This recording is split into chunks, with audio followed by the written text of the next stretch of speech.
Bismillahirrahmanirrahim. Assalamualaikum warahmatullahi wabarakatuh. Dan ini mungkin bisa jadi materi terakhir teman-teman semua di semester 1 ini. Itu adalah al-hafal wal qiraah, muka halaman 88. Baik. Anak-anak dan budaya membaca. Membaca adalah kunci dari kunci-kunci pengetahuan. Dan membaca tersebut dianggap adalah sebab yang paling utama majunya kehidupan masyarakat. Maka di dalam membaca itu terdapat duduknya para murid, kegiatan duduknya para murid bagi para penulis dan ulama. Dan juga di dalamnya terdapat pengetahuan akan kabar-kabar sejarah orang-orang terdahulu dan orang-orang yang hidup yang sezaman dengannya dan ilmu-ilmu mereka. Dan perintah untuk membaca adalah perintah ataupun suatu hal yang pertama kali turun atas Nabi Shallallahu Alaihi Wasallam dari wahyu. Setelah membaca A'udzubillahi minasyaitonirrajim, Iqra, bacalah dengan nama Tuhanmu yang telah menciptakan.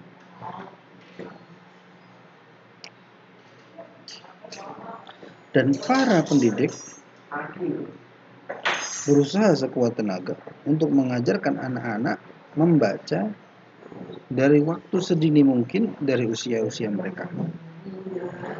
Dan adat dan kebiasaan membaca yang terdapat pada anak-anak itu melalui beberapa tahapan.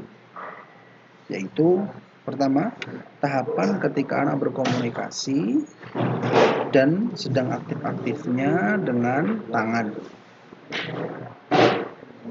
Fase ini dimulai di usia pertama dari kehidupan si anak. Maka ia menunjukkan perhatiannya terhadap buku-buku dengan meletakkannya di mulut mereka atau di mulutnya dan menyobek-nyobek kertasnya dan menyebar-nyebarkannya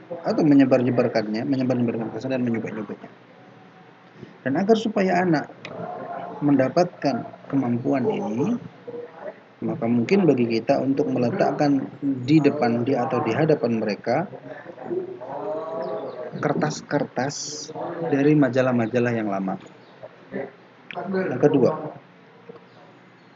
fase menunjuk kepada gambar-gambar ketika anak sudah sampai 15 bulan dari usianya. Maka nampaklah bagi si anak perhatian yang sangat kuat dengan gambar-gambar dan buku-buku. Dan seorang ibu melakukan peranan yang paling penting di fase ini, di mana dialah yang membolak-balikan kertas-kertas atau halaman-halaman daripada buku dan anaknya yang melihat. Yang ketiga, marhalah menyebut nama benda-benda. Dan ini dimulai di usia 18 bulan dari usia si anak. Maka anak itu mulai menggunakan kalimat-kalimat yang dia ambil dari makna-makna gambar-gambar atau arti-arti gambar-gambar. Dan hal ini membantunya untuk menambahkan atau mengembangkan hazanah berbahasanya.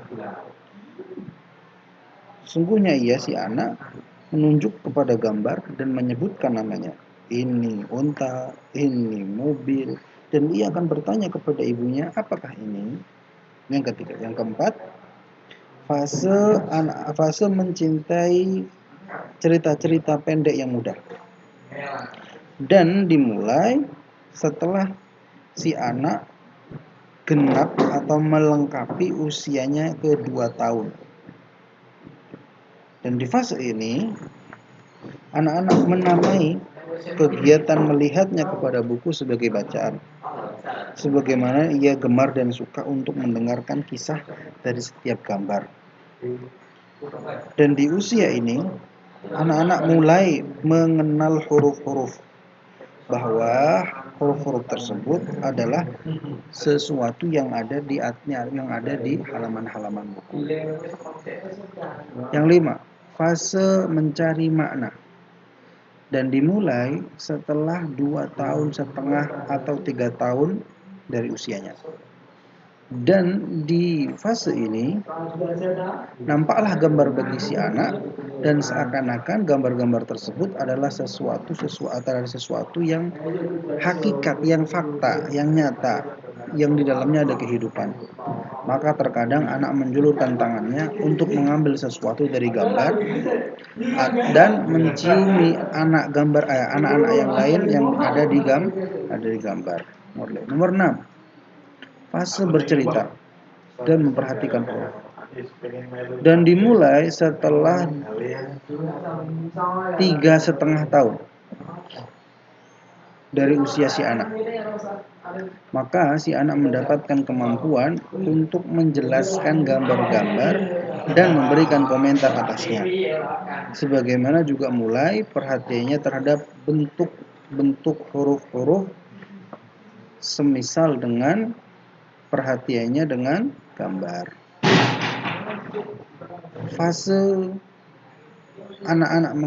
mengetahui hubungan antara gambar dan teks. Dan ini dimulai di usianya yang ke-5 tahun.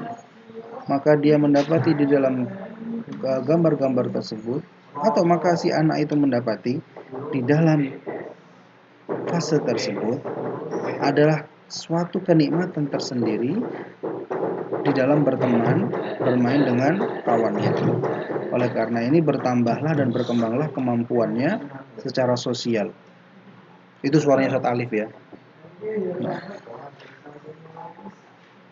dan di usia ini si anak mendapati kesenangan tersendiri di setiap apa-apa yang dapat menimbulkan tertawa. Terkhusus lagi adalah gambar-gambar yang lucu. Yang ke-8 adalah fase di mana anak-anak mendapatkan kebiasaan yang paling utama untuk membaca. Dan marhala ini dimulai di usianya yang ke-6 dari usia si anak. Maka si anak itu menjadi mampu untuk melakukan dan melaksanakan kegiatan-kegiatan analisa atau kegiatan berpikir. Oleh karena ini, maka usia ini dianggap cocok untuk masuk ke sekolah dengan kelebihan apa yang terbangun di dalam dirinya dari pemahaman-pemahaman yang disebabkan karena keenceran otaknya. Yang 9, fase berkembangnya kemampuan anak untuk fokus. Dan fase berkembangnya anak dalam kemampuan dan juga adalah fase pengetahuan lingkungan sekitar. Dan dimulai dari usia ke-7 sampai ke-13. Maka saat marhalah atau fase ini, anak-anak itu suka untuk mengetahui apa yang ada di belakang atau apa yang ada di belakang zahir, yang fakta-fakta yang nampak, yang dia lihat, yang dia rasakan secara langsung di lingkungannya. Maka dia akan kembali merujuk kepada lingkungan khayalannya. Dan akan tetapi dia menjadi mampu untuk membedakan kisah-kisah sebagian dari yang lainnya, dan di antara apa yang khayalan dan apa yang bukan khayalan. Fase perubahan yang nyata dari khayalan menuju fakta, dan dimulai di usianya yang ke-9. Maka si anak itu atau anak-anak itu menyukai membaca kisah-kisah kisah-kisah para petualang dan kisah-kisah yang membahas akan kehidupan anak-anak. Terakhir, marhalah taklil, marhalah mengurangi dari kisah-kisah yang sifatnya khayalan. Dan hal itu dimulai dari usianya yang ke-10 sampai ke-11. Oleh karena ini, maka kita dapati anak-anak terkagum-kagum dengan para pahlawan dan para petualang, dan mereka berusaha untuk menirunya.